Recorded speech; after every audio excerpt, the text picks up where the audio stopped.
Καλησπέρα σε όλους. Είμαστε από το Σύνδεσμο Βιομηχανιών Πλαστικών Ελλάδος και έχουμε ετοιμάσει 3 παρουσιάσεις. Η πρώτη παρουσίαση σχετίζεται λίγο με τους δασμούς και τον εμπορικό πόλεμο που τώρα όλοι βιώνουμε και με τη γενικότερη κατάσταση του κλάδου των πλαστικών και της παραγωγής των πλαστικών στην Ευρώπη και σε παγκόσμια κλίμακα. Ο τίτλος που διαλέξαμε, Ευρωπαϊκή Βιομηχανία Πλαστικών σε Σταυροδρόμι.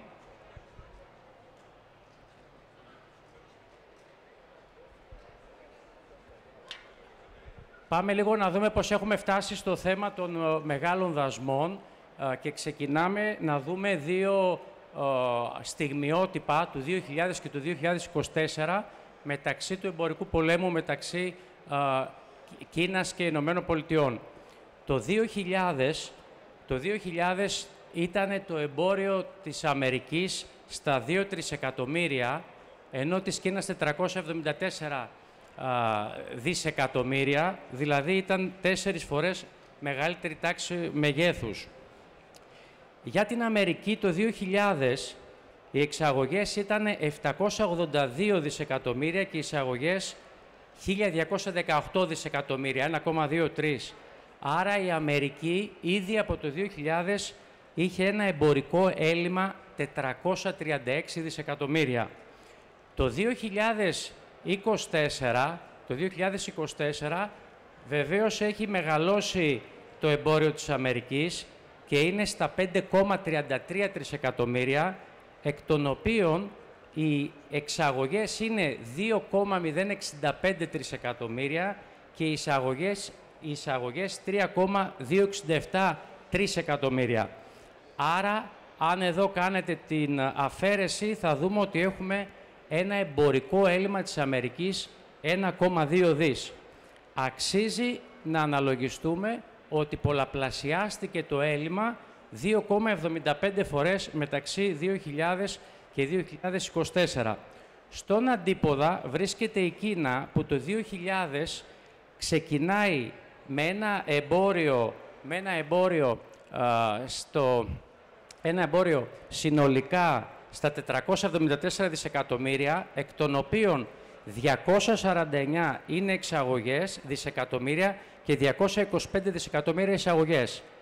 Οπότε το 2000 ήδη η Κίνα έχει ένα πλεόνασμα εμπορικό 24 δις.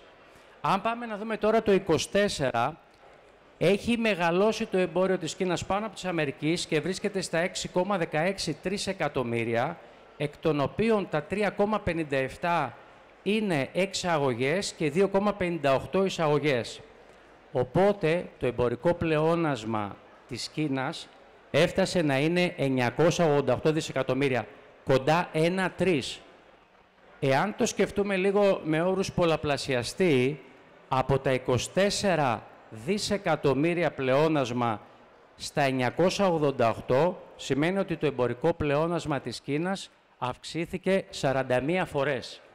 Αυτό από μόνο του μας προδιαθέτει να καταλάβουμε γιατί βιώνουμε αυτό που βιώνουμε σήμερα.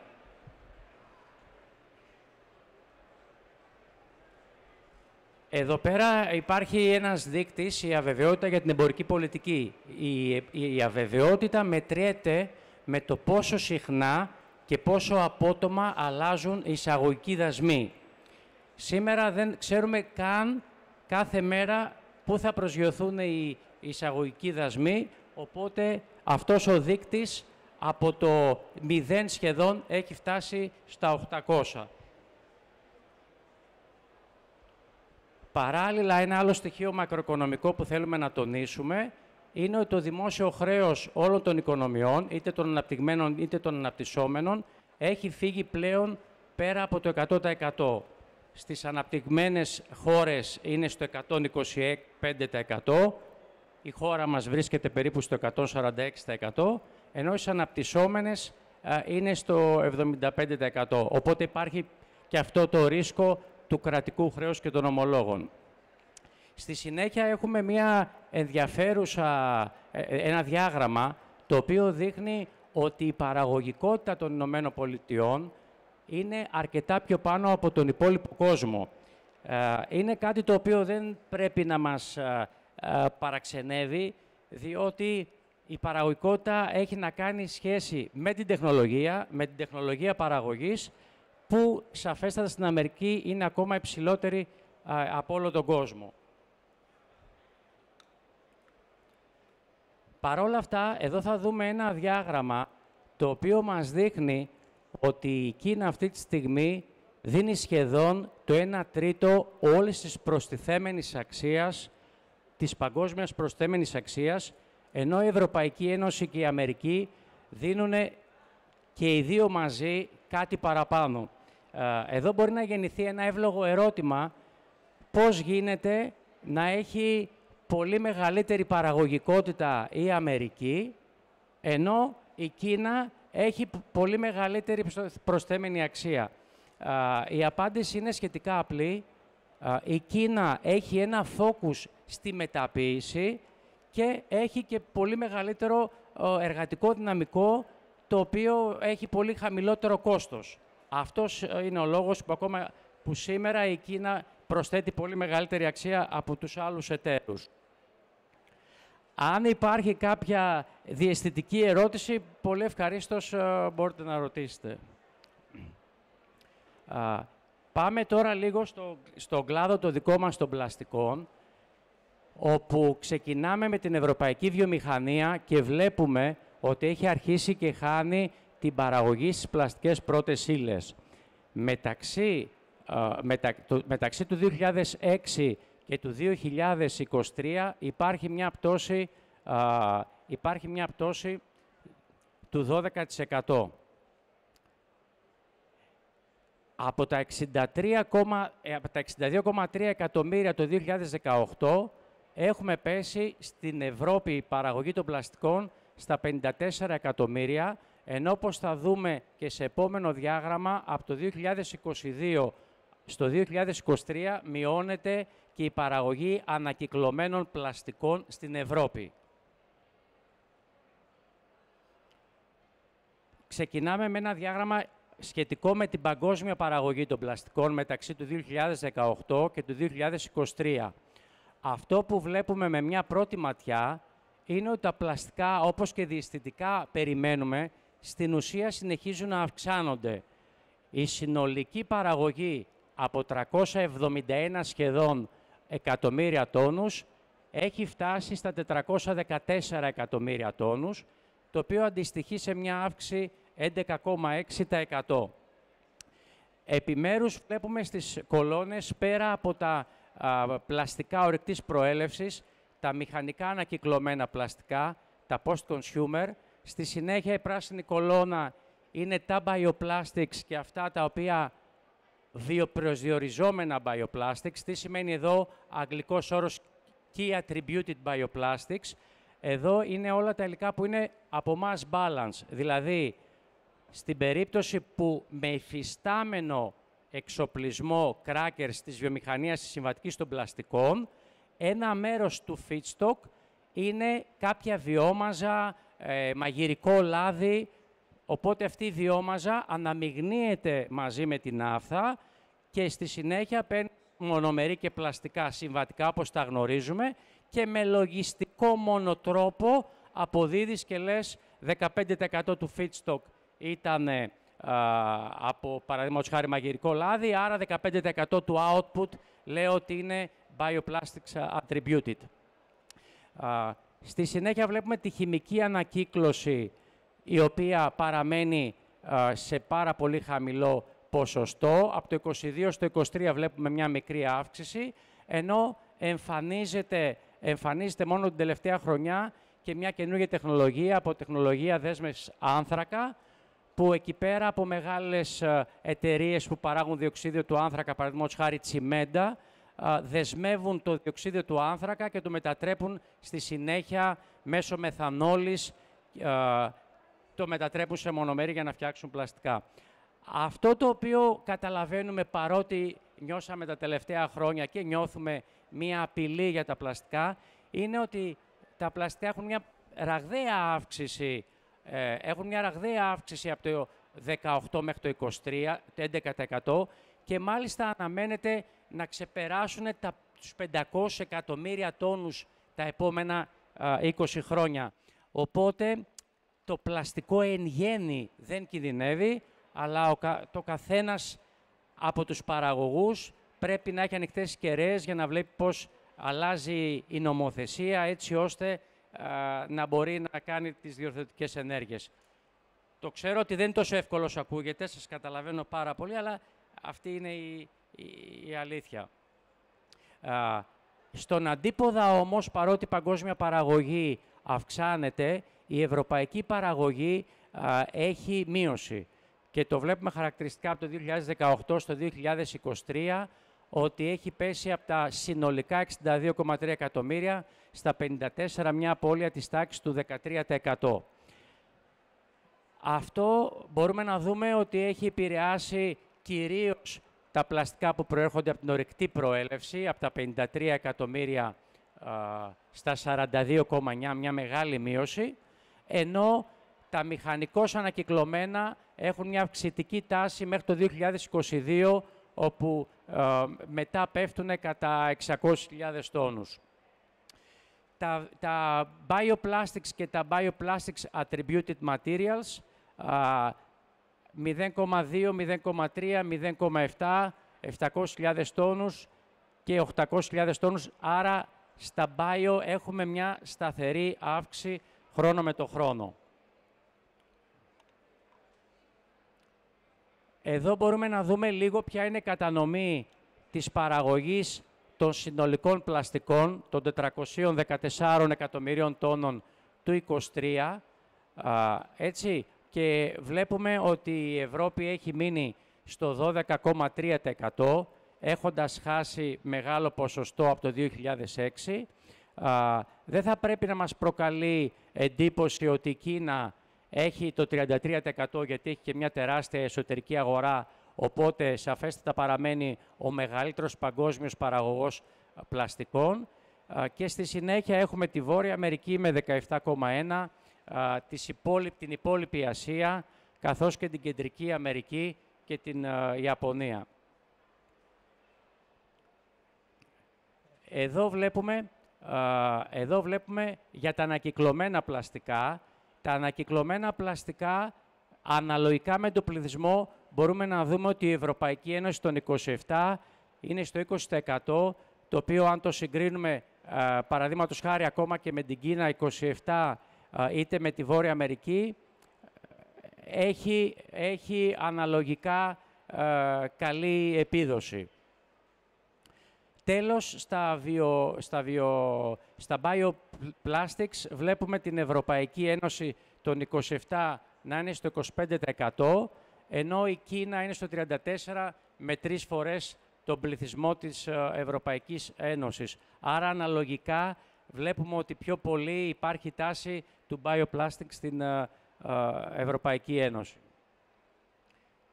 Στη συνέχεια πάμε να δούμε από όλα τα πλαστικά που παράγονται στην Ευρώπη, τι ποσοστό μπορεί να χαρακτηριστεί ότι είναι μέσα στο circular economy. Από τους 54 εκατομμύρια τόνους, βλέπουμε, από τα 54 εκατομμύρια τόνους, βλέπουμε το 14,8%, το 13,2% είναι τα post-consumer, 1,4% τα bioplastics και 0,2% τα χημικώς ανακυκλωμένα. Το 14,8% των 54 εκατομμυρίων αποτελεί πλέον μέρος της κυκλικής οικονομίας. Μια μικρή επισήμανση, τα post-industrial, το 5,8%, τα οποία αφορούν scrap και προϊόντα τα οποία είναι μέσα στο ίδιο εργοστάσιο που τα ανακυκλώνει, δεν προσμετρώνται στην ανακύκλωση. Σε παγκόσμιο επίπεδο βλέπουμε ότι το συνολικό, η μηχανική ανακύκλωση 8,7%, τα bio 0,7%, χημικά ανακυκλωμένα 0,1% και 0,1% αποδέσμευση άνθρακα, συνολικά 9,6%. Οπότε μπορούμε να πούμε ότι η Ευρωπαϊκή Ένωση υπερτερεί στο circularity, στην κυκλική οικονομία. Εδώ είναι κάποιες βασικές πληροφορίες για το μέγεθος της βιομηχανίας πλαστικών. Αφορά και τους παραγωγούς πρώτων υλών, αλλά και τους converters, μεταποιητές που μεταποιούν τα πλαστικά. Μπορείτε να δείτε μόνοι σας πολύ καθαρά τα νούμερα, χωρίς να χρειάζεται να τα απαγγείλουμε. Από ό,τι φαίνεται, από ό,τι είδαμε μέχρι σήμερα, η ανταγωνιστικότητα της Ευρωπαϊκής Ένωσης μειώνεται. Η παραγωγή των πλαστικών έχει πέσει σημαντικά και χρειάζεται αυτό να το πάρουμε υπόψη μας όσοι χαράζουν την ευρωπαϊκή πολιτική, διότι όπως θα δούμε, τα αποτελέσματα μέχρι σήμερα, θα έλεγα, αν και αυτά δεν είναι μέρος της παρουσίασης, αλλά εξάγονται ως συμπεράσματα, δεν συνάδουν με το Clean Industrial Deal που θα δούμε στη συνέχεια. Το Clean Industrial Deal, το οποίο θεσμοθετήθηκε το Φεβρουάριο του 2025, είχε σαν βασικούς στόχους από την Ευρωπαϊκή Ένωση, πρώτα απ' όλα, από ό,τι γνωρίζετε, να γίνει η απανθρακοποίηση, να γίνει το decarbonization, που τόσο πολύ επιμένει η Ευρωπαϊκή Ένωση, που θέλει να το ρίξει 90% μέχρι το 2040 και να γίνει ουδέτερο μέχρι το 2050. Παράλληλα, το Clean Industrial Deal θέλει να αυξήσει πάρα πολύ την ανταγωνιστικότητα της ευρωπαϊκής βιομηχανίας και ειδικά της βαριάς βιομηχανίας. Δεν μπορώ να πούμε ότι αυτή τη στιγμή το έχουμε πετύχει, απόκειται σε εμάς να κρίνουμε αν το έχει πετύχει. Ο τρίτος στόχος του Clean Industrial Deal είναι το Circular Economy. Ο στόχος είναι μέχρι το 2030 το 1/4 όλων των υλικών, το 25% να προέρχεται από ανακύκλωση. Και ο τέταρτος στόχος, το οποίο ακούγεται λίγο οξύμορο, είναι να κάνει το affordable energy, δηλαδή το κόστος της ενέργειας για τις βιομηχανίες, να είναι τέτοιο που να επιτρέπει στην ευρωπαϊκή βιομηχανία να επιβιώσει. Αυτοί είναι οι στόχοι που υπόθηκαν το Φεβρουάριο του 2025. Ταπεινή μας νόμη είναι ότι ακόμα δεν έχουμε δει κάτι στην πράξη όσο αφορά στο χαμηλό κόστος ενέργειας. Και εδώ θα σας πω την αλήθεια ότι την ώρα που κοίταζα λίγο την παρουσίαση, μπήκα στον πειρασμό να ρωτήσω το chat, τα AI, για ποιο λόγο έχει αποτύχει ή που υπάρχει κριτική στο Clean Industrial Deal, και προς μεγάλη μου έκπληξη το Artificial Intelligence μου έβγαλε ότι υπάρχει ο φόβος ότι τα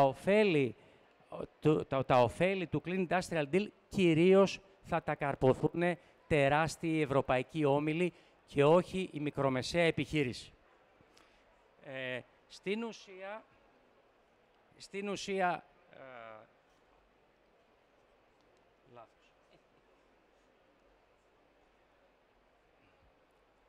Στην ουσία εδώ μπορείτε να δείτε αναλυτικά τα 6 βασικά της καθαρής βιομηχανικής συμφωνίας που ήδη σας παρουσίασα. Ασφάλεια και τιμές ενέργειας, ακόμα δεν το έχουμε δει να συμβαίνει. Επίσης, το Clean Industrial Deal θα ρίξει, και αυτό ισχύει, 100 δισεκατομμύρια, όπως γνωρίζετε, για αυτή τη μετάβαση του Clean Industrial Deal, και γίνεται μεγάλος αγώνας έτσι ώστε και ο δικός μας κλάδος να έχει πρόσβαση, και γι' αυτόν τον λόγο στο τέλος ο κύριος Κολιούσης θα μας πει πώς μπορούμε να βοηθηθούμε για να πάρουμε παραπάνω χρήματα για τη βιομηχανία μας, για τον κλάδο μας. Η ανακύκλωση, όπως είπαμε, ο στόχος είναι 25% μέχρι το 2030 να είναι από ανακυκλωμένα υλικά. Επίσης, θα πρέπει τα labor skills να γίνει το προσωπικό πολύ πιο εξειδικευμένο για να μπορέσει να αυξηθεί η παραγωγικότητα.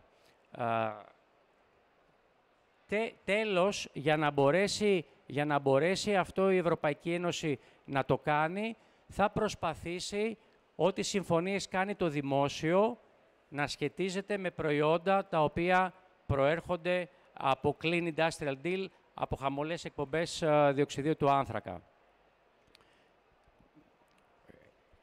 Τέλος, η παγκόσμια δράση μας μιλάει ότι η Ευρωπαϊκή Ένωση θα προσπαθήσει, πέρα από αυτά που θεσμοθετεί μέσα στο χώρο της, να επιβάλλει και τα προϊόντα που έρχονται από έξω να τηρούν τις ίδιες προδιαγραφές.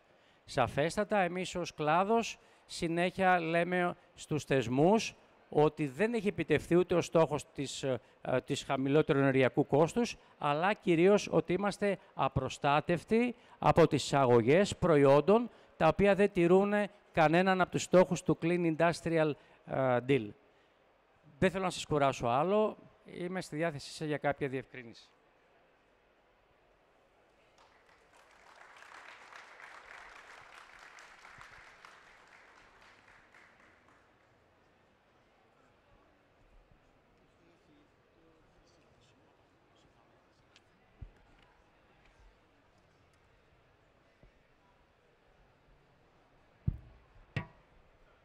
Καλησπέρα σε όλους. Ονομάζομαι Σοφία Μαμαντάκη, είμαι επιστημονική συνεργάτητα του Συνδέσμου και θα σας παρουσιάσω το κανονιστικό πλαίσιο και πρακτικές συμμόρφωσης σε μια εποχή αλλαγών, καθώς, όπως όλοι γνωρίζουμε, υπάρχουν το τελευταίο διάστημα πάρα πολλές νομοθεσίες, ορισμένα πράγματα τα ανέφερε και ο κύριος Γεροντόπουλος, που θα έχουν πάρα πολλές νέες υποχρεώσεις για τις βιομηχανίες και πάρα πολλές αλλαγές που έρχονται. Πάμε λοιπόν να δούμε. Θα μιλήσουμε για διάφορες νομοθεσίες, κυρίως σε ευρωπαϊκό επίπεδο, αλλά και σε διεθνές, και για πράγματα που έχουν ψηφιστεί ήδη, αλλά και σε πράγματα που έρχονται στο μέλλον. Να ξεκινήσω πρώτα με τους δασμούς μεταξύ Ηνωμένων Πολιτειών και Ευρωπαϊκής Ένωσης. Ουσιαστικά από εδώ αυτό που μας ενδιαφέρει περισσότερο είναι ότι το Φεβρουάριο οι Ηνωμένες Πολιτείες έβαλαν πρόσθετα μέτρα 25% δασμούς σε προϊόντα και παράγωγα χάλιβα και αλουμινίου, τα οποία ισχύουν από το Μάρτιο του 2025 με αόριστη διάρκεια. Επομένως, σε αυτό η Ευρωπαϊκή Ένωση ήρθε να απαντήσει με αντίμετρα, δηλαδή τελωνειακούς δασμούς και εξαγωγικούς περιορισμούς σε βιομηχανικά και γεωργικά προϊόντα ύψους 25%. Σε αυτά συμπεριλαμβάνονται και οι πολυολεφίνες. Βλέπουμε εδώ κάποιους κωδικούς που αφορούν το πολυπροπυλένιο και το πολυεθυλένιο. Και αυτά, αν δεν φτάσουν σε συμφωνία η Ευρωπαϊκή Ένωση με τις Ηνωμένες Πολιτείες, θα εφαρμοστούν από τον Ιούλιο του 2025 και αυτό θα επηρεάσει πάρα πολύ τις εξαγωγές τις δικές μας προς τις Ηνωμένες Πολιτείες. Τώρα θα προχωρήσω σε ένα κανονισμό που και μας έχει απασχολήσει και θα μας απασχολήσει ιδιαίτερα στο μέλλον, καθώς θέτει πάρα πολλούς στόχους, αλλά δεν περιγράφει απαραίτητα το πώς θα εφαρμοστούν. Οπότε θα περιμένουμε μία πληθώρα δευτερευόντων νομοθεσιών που θα περιγράφουν αυτούς τους στόχους και τις προδιαγραφές. Θα ξεκινήσω με ένα πολύ σημαντικό μέτρο που είναι ότι τίθεται προδιαγραφές ανακυκλωσιμότητας σε συσκευασίες, δηλαδή το πόσο εύκολα μπορούν να ανακυκλωθούν. Από το 2030, λοιπόν, θα πρέπει όλες οι συσκευασίες να είναι ανακυκλώσιμες σε 3 κλάσεις, Α, Β και Γ, σε ποσοστό άνω του 70%. Επίσης, από το 2035, όλες οι συσκευασίες θα πρέπει να ανακυκλώνονται σε ευρεία κλίμακα, δηλαδή από όσες διατίθενται στην αγορά, να ανακυκλώνεται τουλάχιστον το 55%. Προδιαγραφές σχετικά με τον υπολογισμό της ανακυκλωσιμότητας και τα κριτήρια αυτά θα έχουμε συγκεκριμένα από το 2027. Προχωρώντας, πάμε στο ανακυκλωμένο περιεχόμενο, δηλαδή από το 2030 και το 2040, οι συσκευασίες θα πρέπει να περιέχουν ανακυκλωμένο περιεχόμενο. Συγκεκριμένα, οι συσκευασίες ευαίσθητες στην επαφή, δηλαδή όπως αυτές που περιέχουν τρόφιμα και έχουν το κύριο συστατικό το PET, θα πρέπει να έχουν το 2030 30% ανακυκλωμένο περιεχόμενο. Αν έχουν διαφορετικό κύριο συστατικό, να έχουν 10%. Τα μπουκάλια ποτών μιας χρήσης θα πρέπει να έχουν 30% και όλες οι υπόλοιπες πλαστικές συσκευασίες 35%. Και αυτά τα ποσοστά αυξάνονται από το 2040. Επίσης, διευκρινίζεται ότι το ανακυκλωμένο περιεχόμενο θα μπορεί να έρχεται και από τρίτες χώρες, αρκεί να έχουν τις ίδιες προδιαγραφές με την Ευρωπαϊκή Ένωση, το οποίο θα δούμε πώς θα πάει, και οδηγίες σχετικά με τον υπολογισμό και την πιστοποίηση του ανακυκλωμένου περιεχομένου θα έχουμε από το 2026. Προχωράμε σε κάποιες επίσης σημαντικές απαγορεύσεις, που είναι σε ορισμένες μορφές συσκευασίας. Τώρα εδώ δεν μου λειτουργεί το pointer. Τέλος πάντων. Για παράδειγμα, είναι το string film σε ομαδοποιημένες συσκευασίες, οι οποίες είναι για συσκευασίες που προωθούν τον καταναλωτή να αγοράσει παραπάνω από ένα προϊόν, όπως είναι οι προσφορές 1/1 που τυλίγονται με film. Εδώ υπάρχει μια πιθανή εξαίρεση εμφιαλωμένων νερών και αναψυκτικών, καθώς αναφέρεται η έκφραση ότι εξαιρούνται αυτές που διευκολύνουν το χειρισμό. Θα δούμε όμως τις εξαιρέσεις από το 2027 που θα βγουν οι οδηγίες. Επίσης, έχουμε απαγόρευση στα πλαστικά σκαφάκια που είναι για νοπάω-προκυπευτικά λιγότερο από 1,5 κιλό, πλαστικές συσκευασίες στην εστίαση, συσκευασίες π.χ. σε σαπουνάκια που είναι σε μεμονωμένες κρατήσεις, σε ξενοδοχεία κτλ., όπως και σε πολύ λεπτές πλαστικές σακούλες. Από το 2000, ξέχασα να πω ότι αυτές οι απαγορεύσεις ήταν από το 2030. Από το 2026 θα έχουμε απαγορεύσεις σε επικίνδυνες χημικές ουσίες, όπως είναι κυρίως η PFAS, στις συγκεντρώσεις που βλέπουμε εδώ είτε για κάθε μεμονωμένη ένωση ή στο σύνολό τους. Για τις κομποστοποιήσιμες συσκευασίες θα πρέπει να γνωρίζουμε ότι θα πρέπει να ακολουθείτε το πρότυπο EN 13432, προκειμένου οι κομποστοποιήσιμες πλαστικές συσκευασίες να μπορούν να απορρίπτονται μαζί με το ρεύμα των βιοαποβλήτων, όπως είναι για παράδειγμα τα τρόφιμα.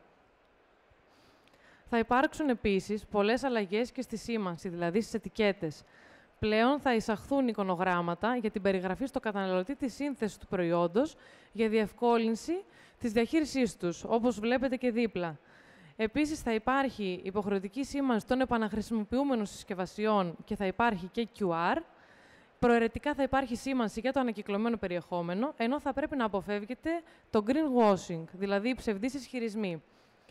Συγκεκριμένες οδηγίες γι' αυτό θα λάβουμε από το 2027. Επίσης, οι παραγωγοί θα πρέπει να φροντίζουν να έχουν μειώσει τον κενό χώρο στις συσκευασίες, να είναι δηλαδή όσο πιο μικρές γίνεται και η αναλογία κενού χώρου να είναι κατά το μέγιστο 50% σε ομαδοποιημένες συσκευασίες. Αυτό θα έχουμε οδηγίες έως το 2028. Τίθενται επίσης στόχοι επαναχρησιμοποίησης σε συσκευασίες μεταφοράς. Δηλαδή, οι συσκευασίες που μεταφέρουν αγαθά θα πρέπει να είναι επαναχρησιμοποιήσιμες σε κάποια ποσοστά, τα οποία εντός του ίδιου κράτους μέλους μπορούν να φτάσουν και στο 100%. Σε αυτά συμπεριλαμβάνονται και περιτυλίγματα και τσέρκια παλετών, τα οποία, όπως έχουμε δει και μέσα από μελέτες κύκλου ζωής των προϊόντων, LCA, δεν υπάρχει κάποια εναλλακτική λύση μέχρι στιγμής πιο βιώσιμη. Επομένως, ίσως τις οδηγίες που θα βγουν το 2027, αυτά να εξαιρεθούν από το σκοπό του κανονισμού. Για τα συστήματα εγκυοδοσίας που θα πρέπει να εφαρμοστούν έως το 2029, ούτως ή άλλως στην Ελλάδα θα εφαρμοστεί από την 1η του Δεκέμβρη του 2025 μέσω ελληνικής νομοθεσίας. Και τώρα να σας πω και λίγο για να έχουμε στο μυαλό μας τους στόχους που τίθενται για το κράτος μέλος. Επομένως, θα είναι στην ευχέρεια της Ελλάδας να λάβει συγκεκριμένα μέτρα, προκειμένου να μπορεί να φτάσει αυτούς τους στόχους πρόληψης των απορριμμάτων. Όπως και εδώ, έχει στόχους ανακύκλωσης των κρατών μελών για το 2025 και το 2030. Για παράδειγμα, για τα πλαστικά, θα πρέπει το 2025 να έχει επιτύχει το ελληνικό κράτος 50% ανακύκλωση. Εδώ έχουμε και ένα εικονικό χρονοδιάγραμμα για να βλέπουμε λίγο πιο εικονικά τι εφαρμόζεται και πότε. Να περάσω τώρα στην οδηγία για τα πλαστικά μίας χρήσης, που έχουμε κάποιες νέες εξελίξεις. Για παράδειγμα, στον ελληνικό νόμο των 4736 έχει οριστεί ότι το 2026 θα πρέπει να υπάρξει μείωση της κατανάλωσης στα κυπελάκια για ποτά και σε περιέκτες τροφίμων, σε αυτά που έχω βάλει κίτρινο βελάκι δηλαδή, μείωση 60% συγκριτικά με το 2022, το οποίο είναι ένας πολύ δύσκολος στόχος να επιτευχθεί και έχει μπει στην ελληνική νομοθεσία χωρίς να υπάρχει στην ευρωπαϊκή οδηγία αυτός ο τόσο υψηλός στόχος. Επίσης, για αυτή την οδηγία θα υπάρξει πιθανότατα μέσα στο 2025 και ή το 2026 να εισαχθεί στον υπολογισμό του ανακυκλωμένου περιεχομένου και η χημική ανακύκλωση.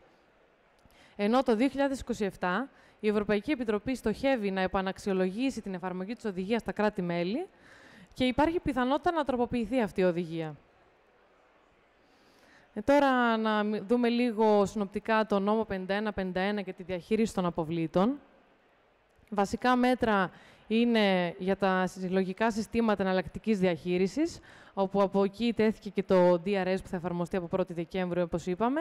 Δράσεις του Υπουργείου Περιβάλλοντος και Ενέργειας για χωριστή συλλογή σε δήμους Και επίσης σημαντικό είναι να γνωρίζετε ότι όσοι είναι εγγεγραμμένοι στο Μητρό, στο ΓΕΜΗ, πρέπει πλέον να είναι εγγεγραμμένοι και στο ΕΜΠΑ, καθώς αυτό θα ελέγχεται αυτόματα. Ωραία. Λοιπόν, ο επόμενος κανονισμός είναι ο 2025-351, που είναι για τα πλαστικά που έρχονται σε επαφή με τρόφιμα, ο οποίος τροποποιεί τους δύο προηγούμενους κανονισμούς, του 2011 και του 2022. Βασικά σημεία εδώ είναι ότι τίθενται αυστηρότερα κριτήρια σε ουσίες άγνωστης ή ασταθούς σύνθεσης.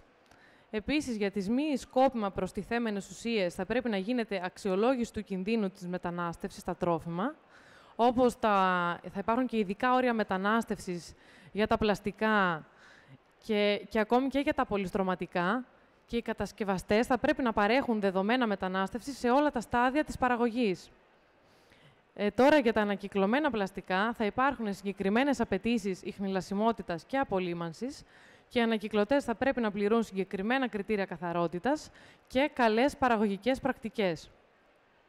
Στο χρονοδιάγραμμα της εφαρμογής, όσα προϊόντα είναι σε συμμόρφωση με τον προηγούμενο κανονισμό του 2011 και διατίθενται στην αγορά μέχρι και τις 16 Σεπτεμβρίου του 2026, θα συμμορφώνονται με τον παρόντα κανονισμό και θα μπορούν να διατίθενται μέχρι να εξαντληθούν τα αποθέματα. Ωστόσο, αν το προϊόν είναι ενδιάμεσο και διατίθεται και πρώτη φορά μετά τις 16 Δεκεμβρίου του 2025, δεν θα μπορεί να διατίθεται στην αγορά, γιατί δεν θα συμμορφώνεται με τον κανονισμό αυτόν. Να περάσουμε τώρα σε έναν επίσης κανονισμό πλαίσιο, δηλαδή με βάση αυτόν θα βγουν επόμενες νομοθεσίες, ο οποίος αφορά τον οικολογικό σχεδιασμό βιώσιμων προϊόντων. Δηλαδή ότι τα προϊόντα, όχι μόνο τα πλαστικά, θα πρέπει να πληρούν κάποιες συγκεκριμένες απαιτήσεις σχεδιασμού, όπως είναι το ανακυκλωμένο περιεχόμενο, δυνατότητα ανακατασκευής, τη μείωση της δημιουργίας απορριμμάτων κτλ. Τα οποία αυτά θα πρέπει να υπάρχουν πάνω στο προϊόν μέσω ενός QR code που θα είναι το ψηφιακό διαβατήριο προϊόντος, το οποίο ο καταναλωτής θα μπορεί να σκανάρει και να βλέπει τα χαρακτηριστικά αυτά. Θα υπάρχει επίσης απέτηση από τις μεγάλες και τις μεσαίες επιχειρήσεις να δημοσιοποιούν τα δεδομένα για τα απούλητα προϊόντα τους στην ιστοσελίδα τους, δηλαδή πόσα από αυτά απορρίπτουν και γιατί τα έχουν απορρίψει. Επίσης, θα υπάρχουν υποχρεωτικές δημόσιες συμβάσεις, προκειμένου οι επιχειρήσεις να έχουν κίνητρο να επενδύσουν σε παραγωγή βιώσιμων προϊόντων και να ενισχυθεί η ζήτηση για τα βιώσιμα προϊόντα αυτά. Τώρα, επειδή είναι μεγάλος ο κατάλογος με τα προϊόντα, έχει δοθεί ένα πρόγραμμα προτεραιότητας. Έως το 2030 έχει, για παράδειγμα, δοθεί προτεραιότητα στα χημικά. Αλλά αυτός είναι ένας πολύ ευρύς κλάδος. Επομένως, εντός του 2025 θα διευκρινιστεί μέσω μελέτης αν σε αυτό το πρόγραμμα εργασίας μέχρι και το 2030 θα ενσωματωθούν και τα πολυμερή και τα πλαστικά. Θα το δούμε λοιπόν αργότερα. Να μιλήσουμε λίγο και για τον κανονισμό για τα δομικά προϊόντα, ο οποίος θα αντικαταστήσει σταδιακά τον παλιό κανονισμό από το 2026 και αρκετές διατάξεις θα αλλάζουν μέχρι και το 2040. Προτεραιότητα δίνεται σε προϊόντα με υψηλό περιβαλλοντικό αποτύπωμα, όπως είναι και τα μονοτικά υλικά. Βλέπουμε εδώ και κάποιες βασικές απαιτήσεις των δομικών προϊόντων, όπως είναι η πυρασφάλεια, η ενεργειακή και θερμική απόδοση και η βιώσιμη χρήση των φυσικών πόρων. Θα πρέπει να γνωρίζουμε ότι θα πρέπει να ευθυγραμμίζονται τα προϊόντα με το EN 15804 για τις περιβαλλοντικές δηλώσεις προϊόντων, δηλαδή θα πρέπει να δηλώνονται οι εκπομπές διοξιδίου του άνθρακα και η κατανάλωση ενέργειας, ενώ σταδιακά θα αναπτύσσονται σχετικά πρότυπα από το 2026, δηλαδή σε δείκτες ανακυκλωσιμότητας, χρήσης πόρων, τοξικότητας και άλλα. Υπάρχει ένα χρονοδιάγραμμα της δήλωσης επιδόσεων και συμμόρφωσης από τους παραγωγούς, όπως βλέπουμε εδώ, με αρχή από το 2026, όπου θα πρέπει, για παράδειγμα, να δηλώνουν τις επιπτώσεις της κλιματικής αλλαγής που έχουν τα προϊόντα τους, όπως επίσης και θα πρέπει να έχουν σήμανση CE στα προϊόντα, που θα περιλαμβάνει όλα τα που βλέπετε στη διαφάνεια. Να περάσουμε τώρα σε νομοθεσίες που δεν έχουν ψηφιστεί ακόμη, αλλά θα ψηφιστούν εντός του 2025 ή αρχές του 2026. Όπως είναι ο κανονισμός για την πρόληψη των απολειών των πλαστικών pellets. Τα pellets στον κανονισμό ορίζονται και ως οι κόκκι πλαστικού και νυφάδες, αλλά και οι πούδρες, ενώ εξαιρούνται οι σκόνοι, δηλαδή αυτό που προκύπτει κατά την επεξεργασία. Οι επιχειρήσεις, λοιπόν, θα πρέπει με κάποιο τρόπο να πιστοποιούν ότι διαχειρίζονται σωστά τα pellets, δηλαδή Αυτές που έχουν όμως διαχειρίζονται λιγότερους από 1.500 τόνους το χρόνο, δεν χρειάζεται να έχουν πιστοποίηση, αλλά θα απαιτείται να κάνουν μια υπεύθυνη δήλωση στις αρχές κάθε 5 χρόνια.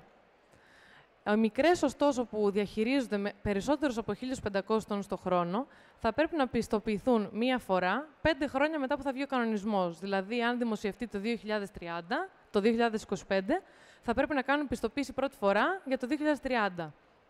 Στη συνέχεια θα κάνουν μόνο μια υπεύθυνη δήλωση.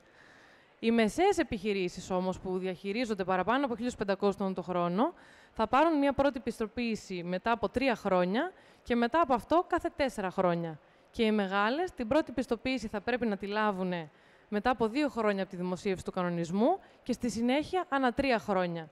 Επίσης, μόνο για τις μεσαίες και τις μεγάλες θα πρέπει να συμβαίνει κάθε χρόνο ετήσια εσωτερική αξιολόγηση και να καταρτίζονται προγράμματα ευαισθητοποίησης και κατάρτισης.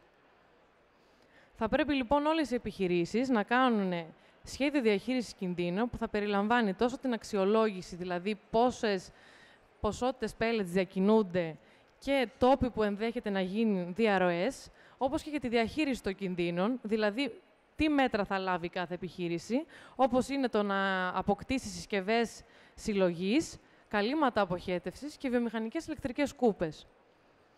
Υπάρχει επίσης η υποχρέωση ότι κατά τη μεταφορά των pellets θα πρέπει να υπάρχει αυτή η επισήμανση, ότι είναι επιβλαβές στο περιβάλλον και να αποφεύγονται οι απώλειες. Και έχουμε εδώ και ένα πίνακα με τη σύνοψη των υποχρεώσεων για δική σας διευκόλυνση. Λίγο θα σας το αφήσω. Ωραία. Μετά έχουμε 2 οδηγίες που αφορούν το greenwashing, δηλαδή τους πράσινους ισχυρισμούς στα προϊόντα. Η πρώτη οδηγία, η ECD, έχει ήδη δημοσιευθεί και αφορά κυρίως την προστασία του καταναλωτή από ψευδείς ισχυρισμούς, όπως αυτούς που βλέπουμε εδώ, οι οποίοι απαγορεύεται να υπάρχουν στα προϊόντα εάν δεν είναι πιστοποιημένοι. Αυτή λοιπόν η οδηγία θα πρέπει να μεταφερθεί στην ελληνική νομοθεσία μέχρι το Μάρτιο του 2026 για να εφαρμοστεί από το Σεπτέμβριο του 2026. Μαζί με αυτήν θα έχουμε και την οδηγία για τους πράσινους ισχυρισμούς, η οποία είναι ακόμη υποψήφιση στην Ευρωπαϊκή Ένωση, πιθανότατα εντός του 2025, η οποία θα δώσει στους παραγωγούς προδιαγραφές για την ποσοτικοποίηση, την επικοινωνία και την επαλήθευση των περιβαλλοντικών ισχυρισμών και πώς θα μπορούσαν να τα ενσωματώσουν και να τα χρησιμοποιήσουν στα προϊόντα τους. Αυτό θα ψηφιστεί, όπως είπαμε, εντός του 2025 και θα πρέπει να μεταφερθεί αργότερα στην εθνική νομοθεσία. Και επειδή έχουμε δει πάρα πολλές υποχρεώσεις, να δούμε και κάτι λίγο πιο αισιόδοξο.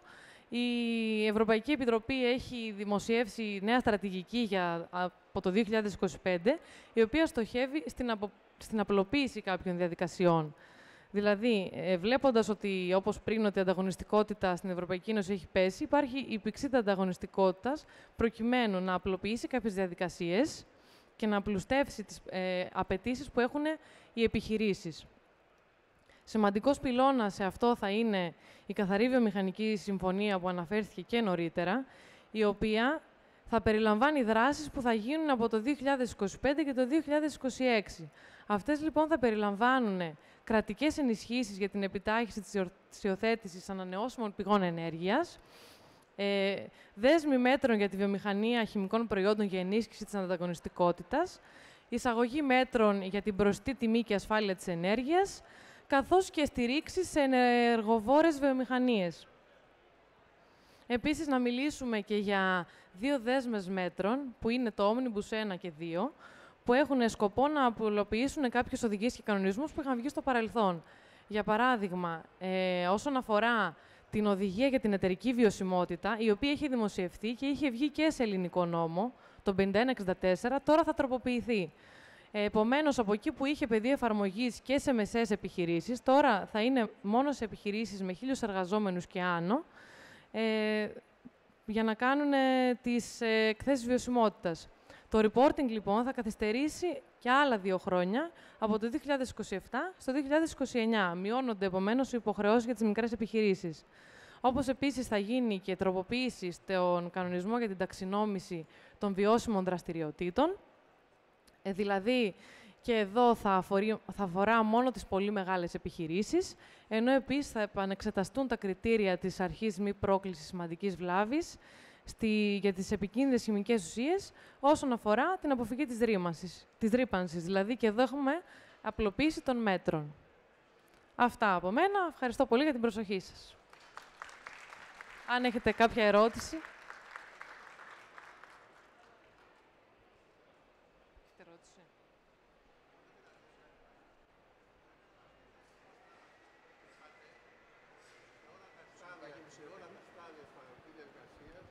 Θα είναι υποχρεωμένες. Ναι. Είπατε ότι σε όλα τα στάδια της παραγωγικής διαδικασίας θα είναι υποχρεωμένες οι επιχειρήσεις να βεβαιώνουν ότι δεν υπάρχει μετανάστευση βλαβικών ουσιών στο περιεχόμενο. Ναι. Μήπως έχετε κάποιο παράδειγμα γι' αυτό? Θα πρέπει να γίνεται ποιοτικός έλεγχος σε κάθε στάδιο. Δηλαδή, φαντάζομαι και κατά τη διαλογή και κατά την επεξεργασία και στο τελικό προϊόν. Ναι. Ίσως και σε κάποιο ενδιάμεσο. Επειδή τα στάδια έχω καταλάβει ότι δεν είναι αρκετά διακριτά και λίγο έχει μπλεχτεί το όλο πράγμα. Εάν θελήσουμε έναν κόκο πλαστικού, σε έναν κόκο πλαστικού, να κάνουμε τεστ μετανάστευσης, έχετε κάποια ιδέα πώς μπορεί να γίνει αυτό? Συγκεκριμένες προδιαγραφές δεν αναφέρονται τώρα για τον κόκο πλαστικού, οπότε δεν γνωρίζω αυτή τη στιγμή να σας πω. Άρα, λοιπόν, στη συσκευασία θα είναι μόνο στο κομμάτι των εμφιαλωτών ή θα είναι και στο προηγούμενο κομμάτι? Θα είναι και στο προηγούμενο. Θα είναι και στο προηγούμενο κομμάτι. Ευχαριστώ πολύ. Ευχαριστώ.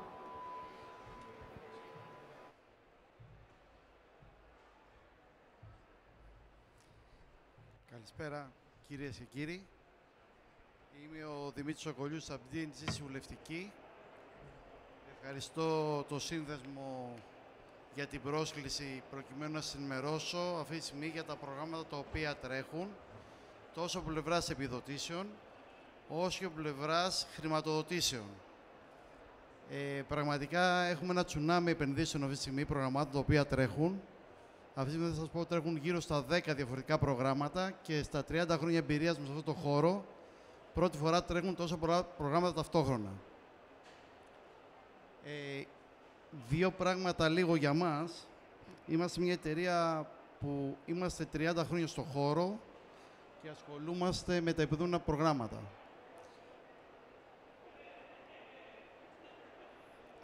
Είμαστε γύρω στους 60 εργαζόμενους που ασχολούνται με τα προγράμματα. Έχουμε γύρω στα πάνω από 5.000 επενδυτικά έργα τα οποία έχουν υλοποιηθεί.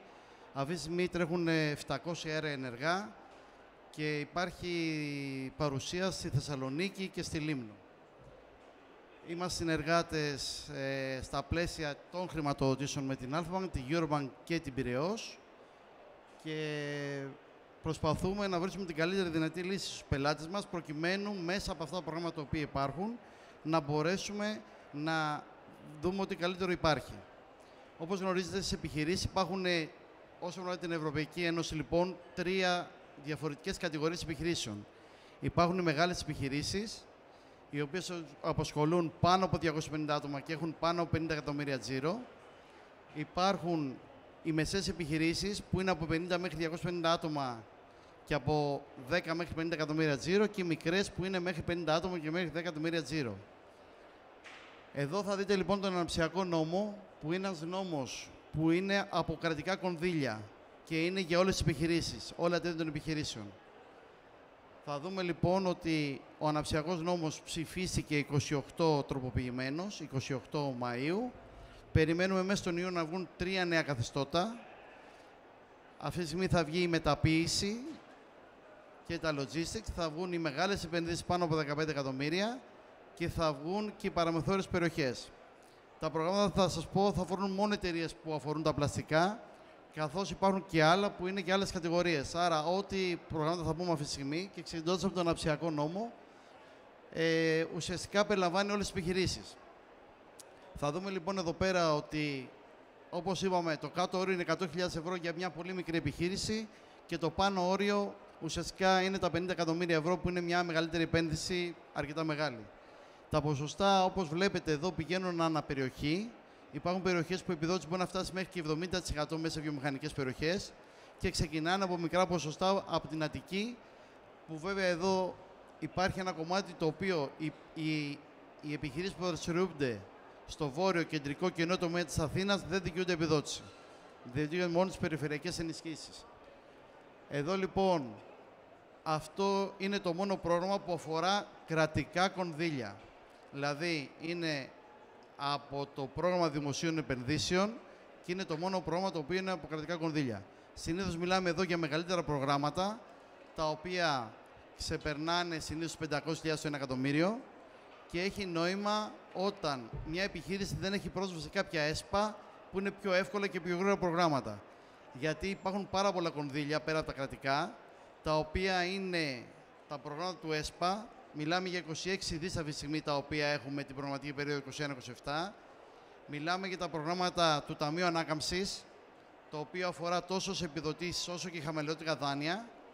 Και μιλάμε και για τα περιοχές ΔΑΜ, της Δίκαιας Αναπτυξιακής Μετάβασης, που και εκεί κατέφερε η κυβέρνηση να πάρει ένα ξεχωριστό πρόγραμμα για αυτές τις περιοχές τις ελληνικές και ξεχωριστά κονδύλια. Άρα, αν τα βάλουμε όλα αυτά μαζί, μιλάμε για ένα κονδύλι το οποίο ξεπερνάει αυτή τη στιγμή τα 100 δις, τα οποία πρέπει να αφορούν μέχρι και το 27. Μιλάμε για πάρα πολύ μεγάλα κονδύλια λοιπόν, και για να έρθουμε από εκεί και πέρα σταδιακά σε κάποια προγράμματα, πέρα λοιπόν του αναψιακού νόμου που έχει τα πάντα, έχουμε λοιπόν ένα μικρό πρόγραμμα που θα βγει, είναι για την Αττική. Είναι ένα πρόγραμμα που αφορά κυρίως μικρές επιχειρήσεις. Ξεκινάω λίγο ανάποδα λοιπόν από τις μικρές. Είναι ένα πρόγραμμα μέχρι 200.000 ευρώ επένδυσης και δικαιούμαστε 50% επιδότηση. Αυτό το πρόγραμμα περιλαμβάνει τα πάντα. Είναι με de minimis, είναι με τον κανονισμό δηλαδή, στον οποίο μια επιχείρηση μπορεί να μπει σε όσα προγράμματα θέλει, αλλά μπορεί να πάρει μέχρι 300.000 επιδότηση μέσα σε μια τριετία. Άρα, όλες οι επιχειρήσεις που δραστηριοποιούνται στην Αττική αυτή τη στιγμή, στον κλάδο σας, αλλά και σε άλλους κλάδους κυρίως παραγωγικούς, μπορούν να μπουν σε αυτό το πρόγραμμα. Έχει λίγο απ' όλα. Βλέπετε το 60% επιδότηση είναι γιατί αν έχουμε πράσινες δαπάνες στο πρόγραμμα, δηλαδή κάποιο ηλεκτρικό αυτοκίνητο, κάποια ηλεκτρικά κλακ, κλιματισμό, αντλές θερμότητες, φωτισμούς LED, συστήματα ανακύκλωσης που πολλοί είπατε εδώ πέρα, άρα κάποιους παστήρες ή άλλα κομμάτια. Η επιδότηση, αν έχουμε ένα 20% λοιπόν σε 200.000, έχουμε 40.000. Θεωρητικά, όχι θεωρητικά, η επιδότηση φτάνει στο 60%. Βλέπετε ότι είναι και για μικρές επενδύσεις, ξεκινάει από 30.000 ευρώ, άρα όλες οι μικρές επιχειρήσεις μπορούν να μπουν. Περιλαμβάνει κτηριακά, εξοπλισμό, οχήματα, οι εκθέσεις που είστε εδώ, η προβολή σας. Έχει ένα κονδύλι πέρα από εκθέσεις για προβολή. Και όλα αυτά τα προγράμματα που είναι ΕΣΠΑ έχουν ένα 7% που είναι δώρο, δηλαδή 14.000 ευρώ στο πρόγραμμα. Δεν χρειάζεται να αποδείξετε τίποτα. Είναι έμεσες δαπάνες που τις κάνετε και θα πάρετε επιδότηση 50%. Αυτό είναι ένα από τα ελάχιστα προγράμματα που αυτή τη στιγμή έχει προκηρυχθεί. Το περιμένουμε μέσα στον Ιούνιο, μετά τις 15 Ιουνίου, και θα πω ότι είναι με σειρά προτεραιότητας. Άρα όσοι ενδιαφέρονται θα πρέπει να ετοιμάσουν το φάκελό τους όσο γίνεται νωρίτερα, γιατί όπως και στον πράσινο μετασχηματισμό τα χρήματα στην Αθήνα έφτασαν για ένα μήνα, νομίζω ότι δεν θα έχουμε μεγαλύτερη διάρκεια σε αυτό το πρόγραμμα. Είναι μικρό πρόγραμμα, έχει χρήματα, είναι πάρα πολύ καλό. Είναι το business plan της εταιρείας για τα επόμενα 2 χρόνια. Από εκεί και πέρα υπάρχουν προγράμματα που τρέχουν στην περιφέρεια, όπως είναι το Περιφέρεια Αττικής, δηλαδή πρόγραμμα που έχει βγάλει η Περιφέρεια Αττικής. Υπάρχει ένα πρόγραμμα πάρα πολύ ωραίο που είναι το πρόγραμμα Κεντρικής Μακεδονίας. Αυτό το πρόγραμμα αφορά τόσο παλιές όσο και νέες επιχειρήσεις. Ξεκινάει από 25.000 ευρώ και μπορεί να φτάσει μέχρι και 500.000 και έχει επιδότηση 50%. Είναι ένα πάρα πολύ ανοιχτό πρόγραμμα, περιλαμβάνει τα πάντα, κτηριακά, εξοπλισμούς, προβολή, τα πάντα, και περιλαμβάνει όλους τους κλάδους. Δηλαδή, πέρα από το δικό σας κλάδο που είναι η βιομηχανία, εδώ θα δούμε και τουριστικές δραστηριότητες, καταλύματα, εστίαση, έχει τα πάντα. Μηχανικούς, οτιδήποτε. Άρα εδώ είναι ένα ανοιχτό πρόγραμμα. Αυτή τη στιγμή αυτό το πρόγραμμα έχει ξεκινήσει και ουσιαστικά έχουμε μέχρι 11/8 υποβολές προγραμμάτων.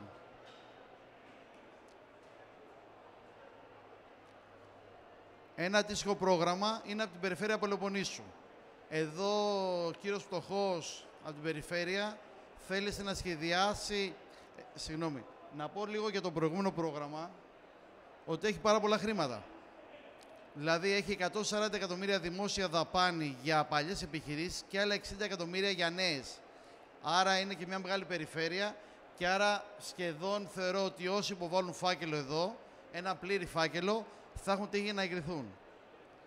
Σε αντίθεση εδώ έχει γίνει ένα σχεδιασμός διαφορετικός. Εδώ λοιπόν ο κ. Φτωχός, και επειδή θέλει λόγω της μεγαλόπολης να ενισχύσει μεγαλύτερες επενδύσεις, άρα επενδύσεις που θα φέρουν και κόσμο για να δουλέψει εκεί, έχει κάνει ένα πρόγραμμα το οποίο ξεκινάει από 600.000 ευρώ μέχρι και 5 εκατομμύρια, με έμφαση τις περιοχές Μεγαλόπολης, Γορτινίας και Τρίπολης, που είναι οι όμοροι νομοί. Σε αυτές τις περιοχές λοιπόν η επιδότηση από 60% που είναι μέση επιδότηση πάει στο 70%. Εδώ οι μεσαίες επιχειρήσεις έχουν 50% επιδότηση για όλη την Πελοπόννησο, συν 10 σε αυτές τις περιοχές που βλέπετε εκεί, οι οποίες πάει στο 60%. Οι υποβολές και εδώ έχουν ξεκινήσει. Μιλάμε υποβολές μέχρι 23 Εβδόμου. Και εδώ έχει δοθεί μια έμφαση, όχι στο δικό μας κλάδο, αλλά στο κλάδο της αγροδιατροφής, στο κλάδο της ποτοπίας και στο κλάδο του τουρισμού, οι οποίες λόγω προτεραιότητας περιφέρειας έχουν συν 10 βαθμούς μεγαλύτερη βαθμολογία σε σχέση με τις άλλες επιχειρήσεις.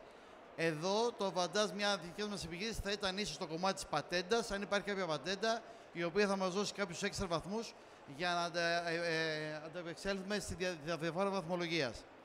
Αυτό όσο είναι ένα μικρό πρόγραμμα, δηλαδή τα κονδύλια τα οποία υπάρχουν είναι 17,5 εκατομμύρια για τις υφιστάμενες και 14,5 εκατομμύρια για τις υφιστάμενες, για τις μικρές, για τις νέες. Άρα λοιπόν, αν αναλογίσετε το ύψος επένδυσης σε σχέση με τα χρήματα που να δοθούν, μιλάμε για 5-10 μεγάλες επενδύσεις, αν κάποιοι μεγάλοι εδώ κατέβουν για να υποβάλουν φάκελο. Εδώ βέβαια όταν μιλάμε για ΕΣΠΑ, μιλάμε πάντα για μικρομεσαίες επιχειρήσεις, άρα οι πολύ μεγάλοι εξαιρούνται. Άρα μιλάμε για επιχειρήσεις που απασχολούν μέχρι 250 το προσωπικό και έχουν μέχρι 50 εκατομμύρια τζίρο. Αντίστοιχα, ένα πολύ καλό και ενδιαφέρον πρόγραμμα είναι το πρόγραμμα της εξωστρέφειας. Είναι για επιχειρήσεις οι οποίες έχουν εξωστρεφή προσανατολισμό. Αυτό το πρόγραμμα δεν έχει βγει ακόμα. Είναι ένα πρόγραμμα το οποίο όμως έχει προδημησιευθεί αυτή τη στιγμή και περιμένουμε άμεσα να βγει η πρόσκληση. Ελπίζουμε να είναι μέσω καλοκαίρι, για να πω την αλήθεια, γιατί αυτή τη στιγμή ήδη τρέχουν πάρα πολλά προγράμματα και να βγει από Σεπτέμβρη με βάση αυτά που ξέρουμε. Είναι ένα πρόγραμμα το οποίο έχει τόσο μηχανολογικό εξοπλισμό σε περίπου 50%, αλλά και πάρα πολύ μεγάλο κομμάτι σε προβολή και προώθηση και λογισμικά. Βλέπετε ότι η ένταση ενίσχυσης, επειδή είναι ΕΣΠΑ, είναι de minimis, κυμαίνεται με βάση τις εξαγωγές που κάνει κάθε μια επιχείρηση. Δηλαδή, αν μια επιχείρηση έχει εξαγωγές από 0 μέχρι 2%, η ενίσχυση πάει στο 40%. Εάν οι εξαγωγές που κάνει από 2 μέχρι 5%, οι εξαγωγές θα πάνε 45%, η επιδότηση. Αν κάνει εξαγωγές μέχρι 8% πάει στο 55% και αν έχει εξαγωγές πάνω από 8% πάει στο 60%. Άρα μιλάμε για ένα πολύ ενδιαφέρον πρόγραμμα. Η μόνη διαφοροποίηση είναι ότι δεν έχει θηριακά, μάλιστα.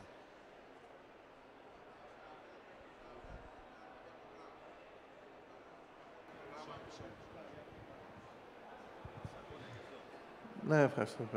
Μας αναφέρετε εδώ κάποια προγράμματα και αυτά αφορούν και μικρομεσαίες επιχειρήσεις, μεσαίες επιχειρήσεις και ό,τι καθεξής. Μπορείτε να μας πείτε, σας παρακαλώ πολύ, σε τι βαθμό κάλυψης πραγματικά έχουν αυτά τα προγράμματα από πλευράς απορρόφησης κονδυλίων και σε ποιους κλάδους πραγματικά, ειδικότερα στην Πελοπόννησο, αλλά και ευρύτερα, μιλάτε για μικρομεσαίες επιχειρήσεις, σε ποιους ακριβώς κλάδους απορροφώνται αυτά τα κονδύλια. Κοιτάξτε να δείτε.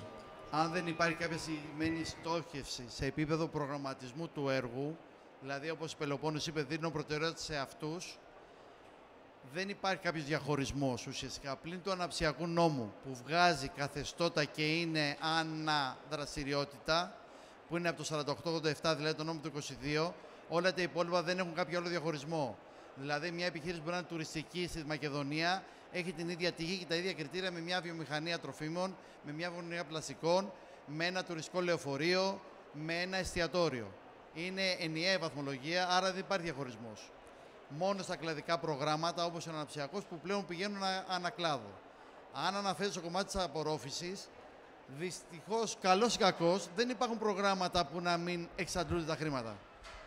Δηλαδή, σε όλα τα προγράμματα υπάρχει υπερκάλυψη αιτήσεων και συνήθως ανάλογα με το πρόγραμμα Υπάρχει από 100% είναι με σειρά προτεραιότητα, γιατί όταν τελειώσουν τα χρήματα σταματάει το πρόγραμμα να δίνει χρήματα. Δηλαδή, πάτα σκουμπί και σου λέει τα χρήματα έχουν ήδη τελειώσει.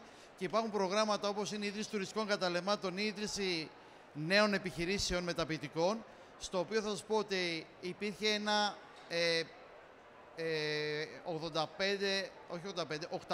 850% υπερκάλυψη. Δηλαδή, είχε 100 εκατομμύρια να μοιράσει και οι αιτήσεις που γίνανε για 850 εκατομμύρια. Άρα θα μπει ένα στους 8. Άρα λοιπόν εδώ, σε αυτό που με ρωτάτε, δεν υπάρχουν προγράμματα. Εγώ από την εμπειρία μου βλέπω ότι δεν υπάρχουν προγράμματα τα οποία να μην έχουν απορρόφηση. Η απορρόφηση είναι σε υψηλά επίπεδα. Γενικά θα πρέπει ο καθένας επενδυτής να έχει σχεδιάσει καλά την επένδυσή του και να την κάνει όπως πρέπει. Υπάρχουν πάρα πολλά εργαλεία για να την κάνει όσο γίνεται καλύτερα. Και σωστό είναι να σχεδιαστεί σωστά για να έχει σωστή απορρόφηση.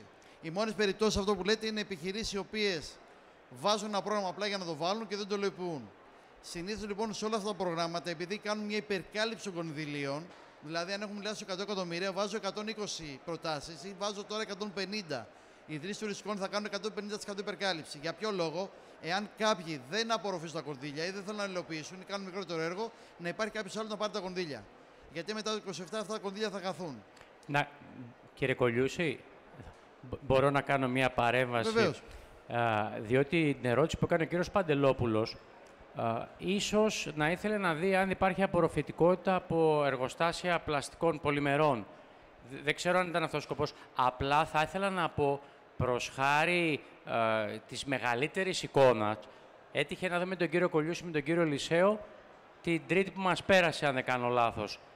Και του εκφράσαμε την αίσθηση ότι ο ΚΑΔ 22 και ο ΚΑΔ 38 κάπου είναι μπλοκαρισμένοι.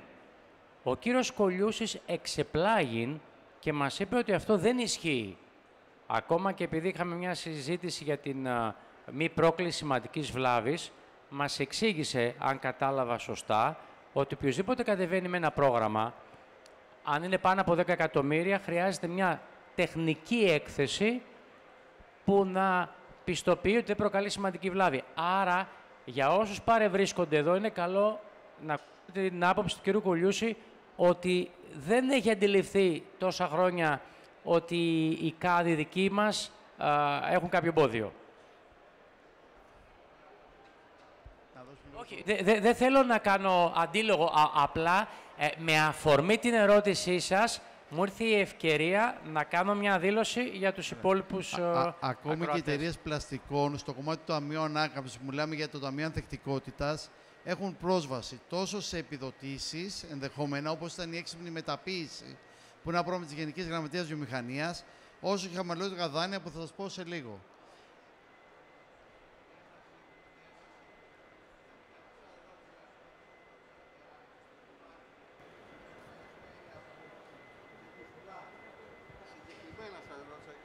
Κλάδους.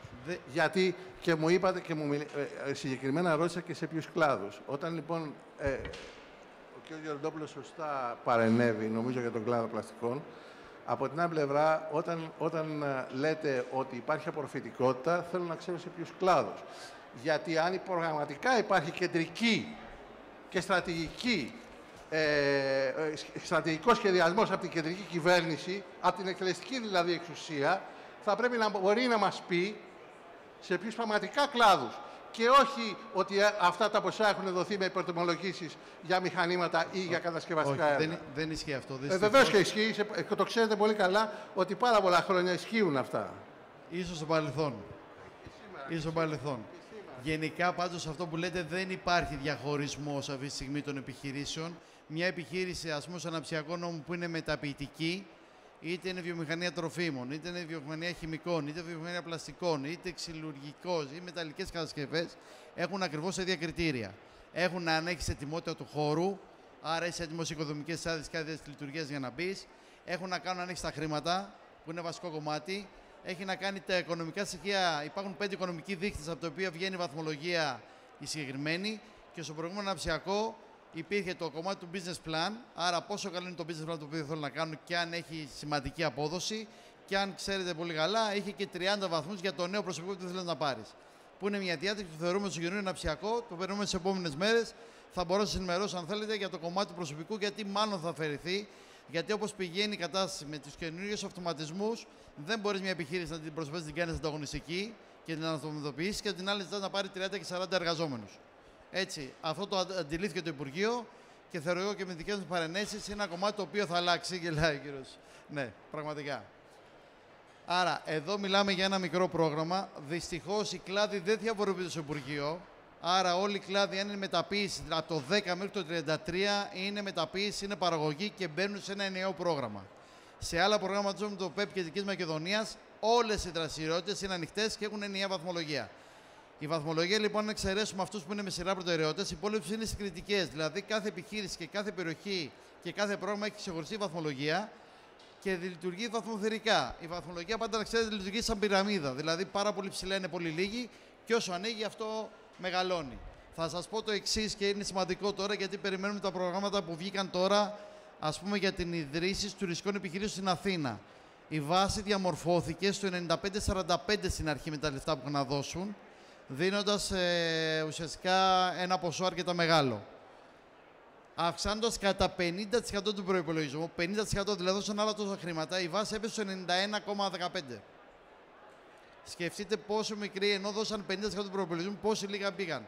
Έχει σημασία πώς είναι η διάρθρωση της βαθμολογίας και έχει σημασία τι πληρώνει ο καθένας για να κατέβει. Όταν πάμε σε ένα ανταγωνιστικό πρόβλημα, θέλουμε να έχουμε την καλύτερη δυνατή βαθμολογία. Ωραία.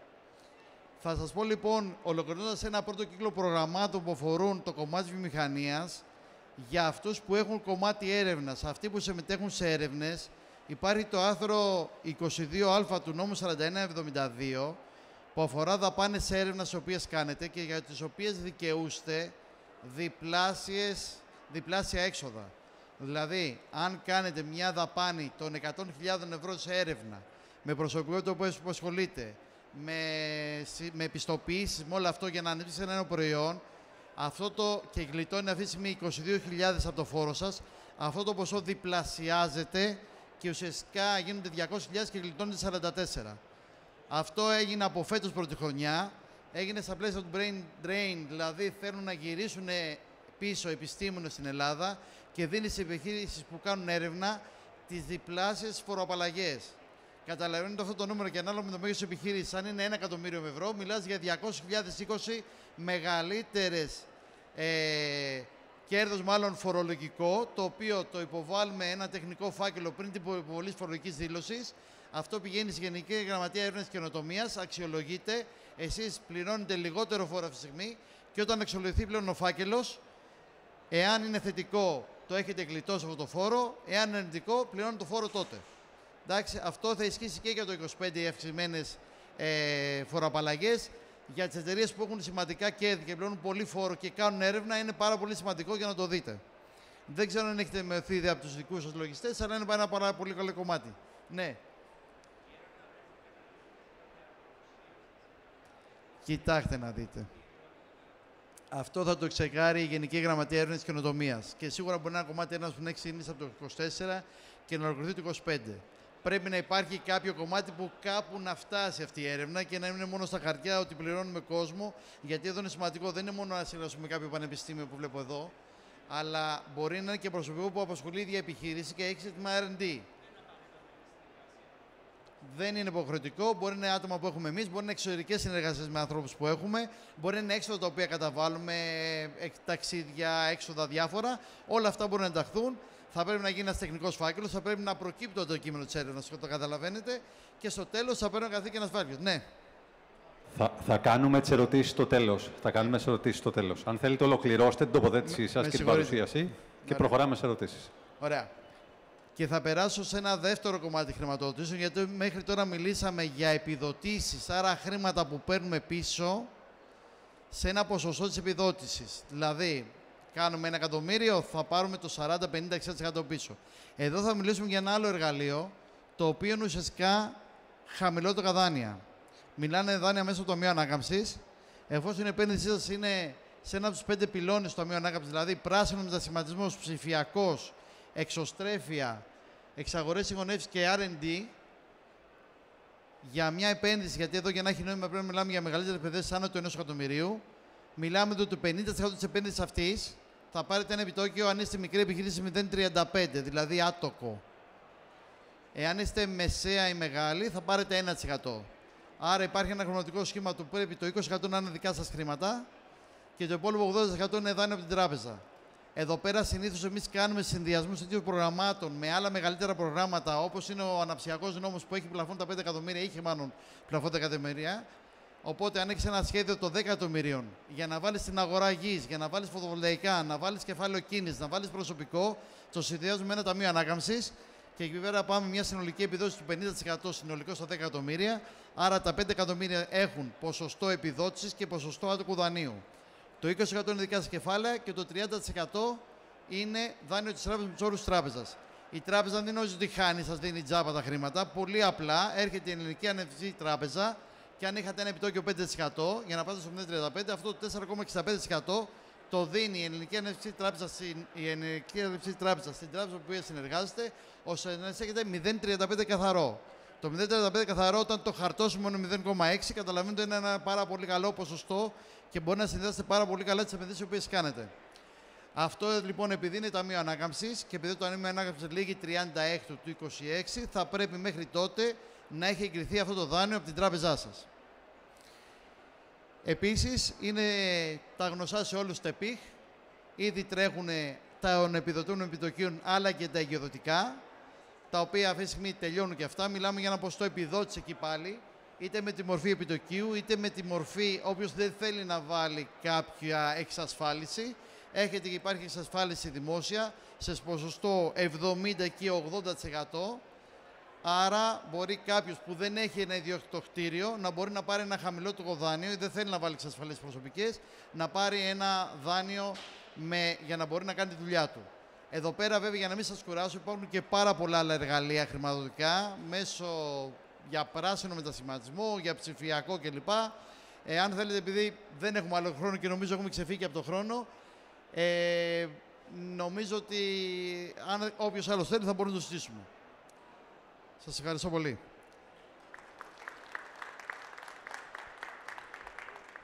Στην παρουσίαση που έκανε ο Γενικός Γραμματέας Έρευνας και Τεχνολογίας στο Σύνδεσμο, στη Γενική Συνέλευση του Συνδέσμου, όταν μίλησε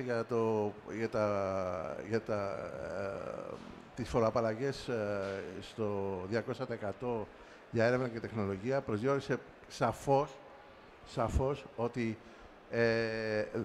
αρκεί να υπάρχει ένα σχέδιο, ένα πρόγραμμα, το οποίο να θέτει όρους καινοτομίας. Δεν είναι απαραίτητο, είπε, να καταλήξει αυτό και επίσης δεν είναι απαραίτητο και να εφαρμοστεί και στην πραγματικότητα. Γιατί στο τέλος αυτό το πρόγραμμα μπορεί να αποδείξει ότι ναι, μεν έγινε η προσπάθεια, ναι, μεν είχε αποτέλεσμα, όμως το οικονομικό του αποτέλεσμα στην αγορά δεν έχει καμία εφαρμογή. Έχετε δίκιο σε αυτό, αλλά εγώ θα πω το εξής εδώ. Θα σας πω ότι από τις αιτήσεις οι οποίες γίνονται, γιατί είναι ένα καλό φορολογικό κίνητρο αυτή τη στιγμή αυτό, και σκεφτείτε γίνονται πολλές αιτήσεις και με 30% που μέχρι το 23%, μόνο ένα 30% των προτάσεων το οποίο υποβάλλονται τελικά εγκρίνονται τη Γενική Γραμματεία Έρευνας και Καινοτομίας. Άρα θα έχει μεγάλη σημασία να είναι ένα σωστό σχέδιο, καλά δομημένο, με κάποια παραδοτέα, τα οποία πλέον μετά η Γενική Γραμματεία Έρευνας και Καινοτομίας θα τα τσεκάρει για να σας δώσει αυτή τη φοροαπαλλαγή. Γιατί μπορεί να την κάνετε φοροαπαλλαγή τώρα, θα υπολογίσετε σε περίπου 6, 8, 10 μήνες, θα πάρετε μια απάντηση από εκεί. Και αν είναι αρνητική, ό,τι φόρους έχετε γλιτώσει θεωρητικά θα τους πληρώσετε. Σας λέω λοιπόν, η δικιά μας εμπειρία λέει ότι περίπου ένα 30% των φακέλων που βάλετε εκεί εγκρίνονται. Γιατί ίσως να μην είστε σωστά ο φάκελος, έτσι. Υπάρχουν διάφοροι λόγοι, γι' αυτό μπορούμε να το συζητήσουμε. Αλλά ξέρετε, ένα 30% των φακέλων αυτό ουσιαστικά γίνεται φοροαπαλλαγή. Άρα ο Γενικός Γραμματέας του Υπουργείου είπε τη μισή αλήθεια. Όχι. Σας είπα ότι μπορεί να κάνετε έρευνα, να είναι πραγματικό αυτό που θα κάνετε και αρκεί να μην καταλήξει κάπου. Δεν σημαίνει ότι έδωσα 2 χαρτιά, έβαλα 2 απάντες και αυτό έκλεισε. Θέλει δουλειά, θέλει ένα τεχνικό φάκελο, αν θέλετε πραγματικά να γλιτώσετε αυτά τα χρήματα, γιατί τα δικαιούστε νομίζω, γιατί την κάνετε την έρευνα. Πολλές από εσάς κάνετε την έρευνα, άρα είναι κομμάτι το οποίο το δικαιούστε. Απλά πρέπει να γίνει με σωστό τρόπο, με τεχνικό φάκελο κανονικά, με παραδοτέα και δεχόμενα και με στάδια του ελέγχου και με κάποια αποτελέσματα της έρευνας κλπ. Δηλαδή δεν είναι κάνω μια έρευνα και έδωσα 5 χαρτιά και τα πήρα. Απλά το λέω για να διευκρινιστεί για τους υπόλοιπους. Άλλη ερώτηση. Εσείς δίπλα στον κύριο δεν είχατε σηκώσει. Εσείς. Όχι. Ωραία. Κύριε Γεροντόπουλε, να ρωτήσω εγώ κάτι. Μια εγγενή ερώτηση που μου έχει προκύψει, γιατί έχω ακούω συνέχεια directives, regulations και σύμφωνα με την αρχή του καπιταλισμού πρέπει να προωθείται και η ανταγωνιστικότητα, όχι μόνο η συμμόρφωση. Οπότε, πώς θυσιάζεται η ανταγωνιστικότητα, που αυτό είναι το κύριο μέλημα ουσιαστικά, στο πλαίσιο της απόλυτης συμμόρφωσης από directives και regulations, τα οποία όχι μόνο είναι πολλά, αλλά έχουν και ένα ρυθμό με τον οποίο βγαίνουν αρκετά συχνό. Δηλαδή, πριν προλάβουμε να καταλάβουμε το α regulation, βγαίνει ένα δεύτερο, πριν καλά-καλά κάνει τον κύκλο αναγνώρισης για το αν αυτό το προηγούμενο δούλεψε ή όχι. Έχετε απόλυτο δίκιο. Όλα αυτά τα regulations δημιουργούν μεγάλες στρεβλώσεις στην αγορά. Αυτό τώρα που ρωτάτε, αν έχουμε καπιταλισμό, είναι κάτι το οποίο είναι ένα ερώτημα πολύ θεμελιώδες για την Ευρωπαϊκή Ένωση, διότι πολλές φορές αποφασίζονται πράγματα τα οποία δεν είναι σίγουρα τεχνικά και τεχνοοικονομικά εμπεριστατωμένα.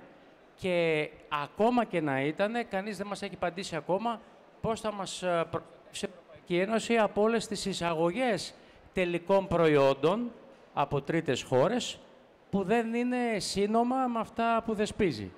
Έτσι. Ναι, να κάνω και μια δεύτερη ερώτηση, εντελώς υποθετική. Αν είχατε εσείς το τιμόνι δηλαδή αυτή της πολιτικής, ποια θα ήταν η κατεύθυνση την οποία θα δίνατε, με ένα μαγικό ραβδί, ας πούμε, έστω ότι μπορείτε να κάνετε εσείς αυτό το Είναι πολύ υποθετική η ερώτηση. Σωστά, απλά για να καταλάβω. Για θέματα τα οποία είμαστε καθήλυνα αρμόδιοι. Δεν μπορούμε να απαντήσουμε για θέματα που δεν είμαστε, αλλά σαφέστατα... Ναι, αλλά συγγνώμη. Στο πλαίσιο του policy making της κάθε χώρας και των συνδέσμων, δεν καταθέτετε πράγματα προς την Ευρώπη και στα όργανα προκειμένου να τα λαμβάνουν υπόψη, αν τα λαμβάνουν υπόψη, για τη χάραξη πολιτικών? Αυτό που κάνουμε είναι τα αυτονόητα. Δηλαδή, ότι δεν μπορείς να βάζεις ένα προϊόν που παράγει μια ελληνική βιομηχανία, ότι είναι ακατάλληλο να κυκλοφορεί στην Ελλάδα ή στην Ευρωπαϊκή Ένωση και ταυτόχρονα να το εισάγεις από το εξωτερικό. Μέχρι εκεί θα φτάσουμε, διότι εμείς έχουμε πόρους 2-3 ατόμων, ενώ η Ευρωπαϊκή Ένωση ή τα Υπουργεία έχουν πόρους που τα πληρώνουμε όλα εμείς, εκατοντάδων εκατομμυρίων. Δηλαδή, πολλές φορές μας λέμε ότι πρέπει να πέσει το κόστος ενέργειας. Έτσι. Τώρα, να είναι δικιά μας δουλειά να πούμε ότι όλη η ενέργεια δεν πρέπει να περνάει από το χρηματιστήριο της Ολλανδίας και δεν πρέπει η ενέργεια να παίρνει την οριακή τιμή ζήτηση. Δεν μπορούμε να κάνουμε τους ενεργειακούς consultant. Εμείς συνήθως σε τέτοια θέματα λέμε τα αυτονόητα που θέλει κοινή λογική. Παραδείγματος χάρη, για το κόστος ενέργειας στην Ελλάδα. Διάβασα προσωπικά από τον κύριο Στάση, ο οποίος είναι στη ΔΕΗ, ο Διευθύνων Σύμβουλος των Ανανεώσιμων Πηγών Ενέργειας, ότι σήμερα το μείγμα για την παραγωγή ενέργειας στην Ελλάδα 40% είναι από ΑΠΕ. Οι τιμές όμως είναι πιο ψηλές από όλη την Ευρώπη. Μέχρι εκεί μπορώ να θέσω τον προβληματισμό, πώς στην Ελλάδα που έχουμε τόσο αιωλικό, δυναμικό και ηλιακό, έχουμε το πιο ακριβό ρεύμα στην Ευρώπη.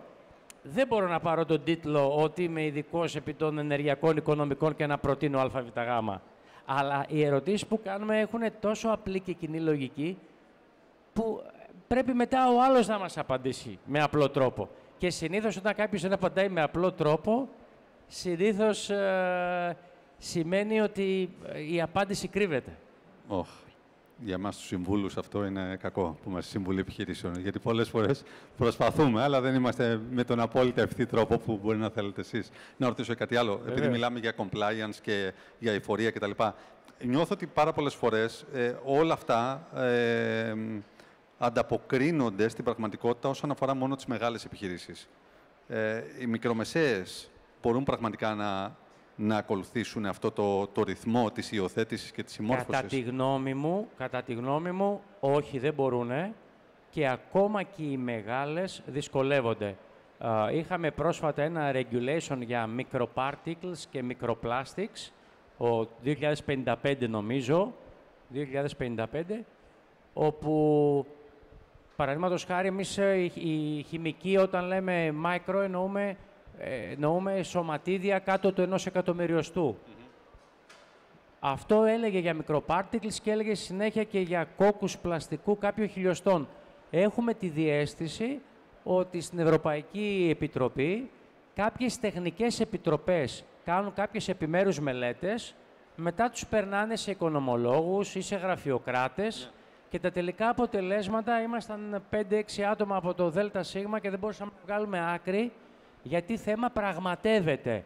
Προσωπική εμπειρία μου σε ένα ημιοέτοιμο προϊόν που δίνουμε στην ελληνική αγορά στις βιομηχανίες, μου ζητάει ο πελάτης ένα πιστοποιητικό ότι στο προϊόν που τους προμηθεύω δεν προστίθονται intentionally microparticles και προσπαθώ ένα χρόνο να πάρω αυτό το πιστοποιητικό για να έχει το σωστό wording, το σωστό λεκτικό που θα γίνει αποδεκτό. Δεν είναι μόνο οι μικρές που δεν μπορούν, ακόμα και οι μεγάλες ζορίζονται. Διότι ή θα πρέπει να προσπαθείς να φουγκραστείς την αγορά και να φτιάχνεις το προσωπικό σου έτσι ώστε να πετύχει τους στόχους, ή θα πρέπει να έχεις ανθρώπους που απλά θα πρέπει κάθε λίγο να διαβάζουν τα καινούργια regulations. Επίσης, εδώ θέλω να προσθέσω λίγο για το θέμα των μεγάλων επιχειρήσεων, ότι οι μεγάλες επιχειρήσεις ήδη έχουν το ESG πρότυπο, έτσι, δηλαδή πρέπει να εφαρμόζουν το ESG.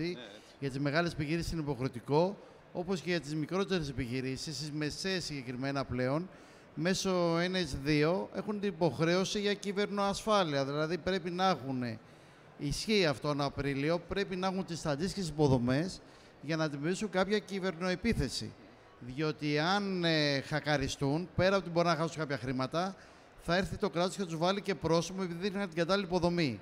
Θα πρέπει να το δείτε λίγο αυτό στις επιχειρήσεις είναι μεσαίες, γιατί είναι πλέον υποχρέωση από τον Απρίλιο και θα πρέπει να κάνετε ένα audit της επιχειρήσης, να δείτε πού βρίσκεται, για να μπορείτε σε περίπτωση επίθεσης να ξέρετε τι μέτρα πρέπει να πάρετε και αν η επιχείρηση θωρακίζει σωστά.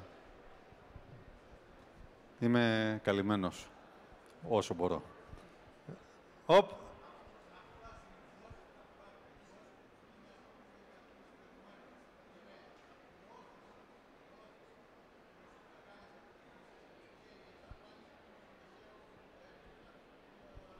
Ναι, αλλά ξέρετε κάτι.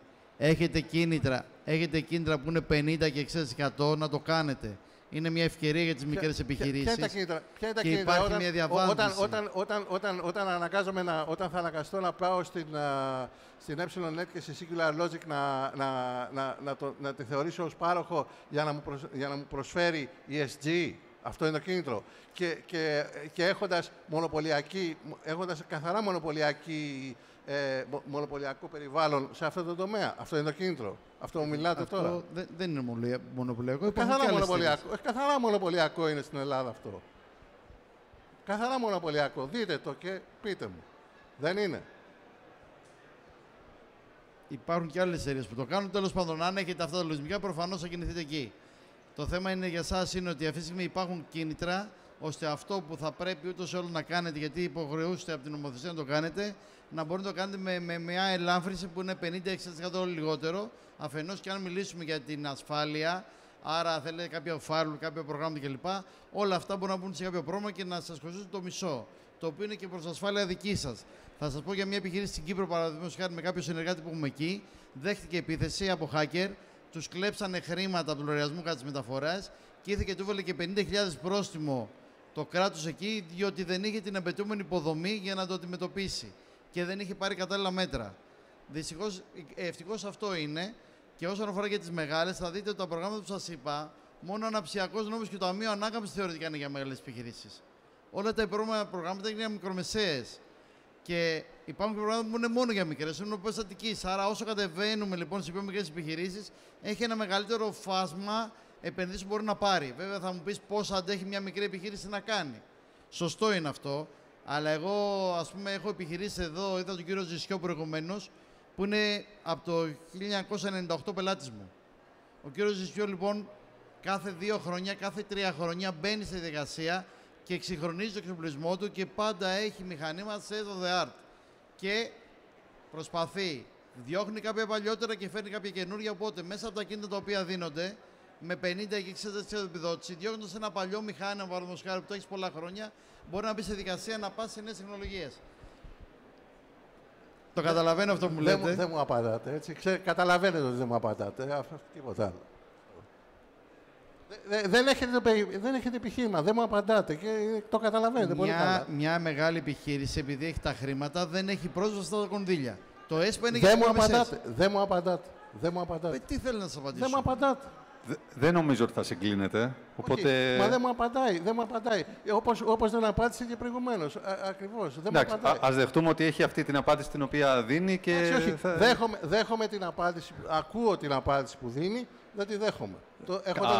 Έχω το δικαίωμα. Υγιέστατο. Αυτό που μπορεί να κάνει το κράτος και η Ευρωπαϊκή Ένωση αυτή τη στιγμή είναι να στηρίξει την ανταγωνιστικότητα των μικρότερων επιχειρήσεων. Αυτό που μπορεί να κάνει το κράτος δεν το κάνει όχι να στηρίξει η ανταγωνιστικότητα. Αντιθέτως, το κράτος αυτή τη στιγμή δεν στηρίζει την ανταγωνιστικότητα των μικρομεσαίων επιχειρήσεων. Αντιθέτως, αυτή τη στιγμή το κράτος δημιουργεί υδροκεφαλισμό στο κομμάτι των επιχειρήσεων μέσα από τα προγράμματα που περιγράψατε. Ακριβώς αυτό και προωθεί εμέσως πλην σαφώς τη λαμογιά, και συγγνώμη για τη λέξη, τη λαμογιά σε όλο το μικρομεσαίο κομμάτι της οικονομίας. Εγώ οφείλω να μην το δεχτώ αυτό, συγγνώμη κιόλας. Εντάξει, εμείς έχουμε πολύ σοβαρές επιχειρήσεις όλα αυτά τα χρόνια. Έχετε δικαίωμα της άποψής σας και όπως και εγώ το δικαίωμα της δικής μου άποψης. Οκ, βεβαίως. Δεν υπάρχει μοναδική αλήθεια και είναι υγιές αυτό το οποίο γίνεται κατάθεση απόψεων. Δεν μπορούμε να πούμε μια εταιρεία σαν την Λασικά Κοτρώνης, ας πούμε, ότι είναι η λαμογιά. Θα το θεωρώ εξής. Ωραία. Δηλαδή, να το υπάρχουν συγκεράσουμε. πολύ σοβαρές και καλές επιχειρήσεις. Να το συγκεράσουμε λίγο. Να το συγκεράσουμε λίγο. Να πούμε ότι υπάρχει πολύ μεγάλο περιθώριο βελτίωσης στο κομμάτι της στήριξης των μικρομεσαίων. Μπορούν να γίνουν πολλά περισσότερα πράγματα. Μπορούμε να συμφωνήσουμε σε αυτό. Για να το βρούμε κάπου στη μέση, ή έχουμε κάνει. Όσον αφορά το δικό μου κομμάτι που είναι τα επιδομένα προγράμματα, θεωρώ ότι αυτό πρέπει να γίνεται. Τώρα, αν μιλήσουμε για άλλα θέματα που είναι φορολογικά, προσωπικού, εύκα κλπ., αυτό δεν είναι δικό μου κομμάτι και δεν μπορώ να εκφραστώ. Όσο αφορά τα επιδομένα προγράμματα, σίγουρα οι μικρές επιχειρήσεις παίρνουν τα καλύτερα κίνητα που μπορούν να πάρουν αυτή τη στιγμή. Αυτό θεωρώ εγώ. Το θέμα είναι ποιος θέλει να κατέβει σε πρόγραμμα και τι θέλει να κάνει. Δεν θεωρώ ότι αυτή τη στιγμή οι μικρές επιχειρήσεις θίγονται. Το ότι είναι μεγάλο το χάσμα και προφανώς μεγαλώνει λόγω χρηματικής διαφοράς που έχουν και κεφαλαίων που έχει ο καθένας να επενδύσει. Αυτό το γνωρίζει και ο ίδιος. 99% των επαγγελματικών αφημίων όμως στην Ελλάδα είναι με επιχειρήσεις έως 50 άτομα προσωπικό. Οπότε 99% των προσπαθειών πρέπει να είναι προς τα εκεί. Οπότε εγώ διαφωνώ λίγο μαζί σας. Υπάρχει περιθώριο βελτίωσης και δεν πιστεύω ότι είναι αναπτυξιακή νοοτροπία να λέμε ότι δεν υπάρχει περιθώριο βελτίωσης. Φυσικά και υπάρχει. Είμαστε μια χώρα με 99% μικρομεσαίες επιχειρήσεις. Άρα μπορούν να γίνουν πολλά περισσότερα για να μπορέσουμε να γεφυρώσουμε αυτό το χάσμα. Είναι μόνο 15-20 εταιρείες στην Ελλάδα οι οποίες έχουν πάνω από 2.500 άτομα προσωπικό. Δεν είπα να γίνουμε όλες προς τα εκεί. Αυτή η επιχείρηση λοιπόν σήμερα έχει δυνατόν να μπει σε 4 διαφορετικά προγράμματα ταυτόχρονα σήμερα που μιλάμε. Ποια από όλες? 4. Αυτές οι μικρομεσαίες επιχειρήσεις μπορεί να μπει σε 4 προγράμματα ταυτόχρονα. Το θέμα αν έχει σχέδιο, αν έχει πλάνο και κάποιες επενδύσεις να τις κάνει. Υπάρχει αυτή τη στιγμή λοιπόν πρόγραμμα το οποίο μια επιχείρηση μικρομεσαία, εμείς έχουμε επιχειρήσεις που είναι σε 2 και σε 3 και σε 4 προγράμματα, όπως είναι εξωστρέφεια, όπως είναι ένα ΠΕΠ, όπως είναι ένα ψιακός, όπως είναι ένα ταμείο ανάκαμψης, που μπορεί για διαφορετικά κομμάτια επενδύσεων που κάνει να μπορεί να χρηματοδοτηθεί από διαφορετικά προγράμματα. Τελειώσαμε. Τέλεια. Είμαστε εντάξει? Είμαστε. Λοιπόν, σας ευχαριστούμε πάρα πολύ. Θέλετε, κύριε Γεωργιοπούλου, να κάνετε ένα κλείσιμο? Ευχαριστούμε. Να είστε καλά.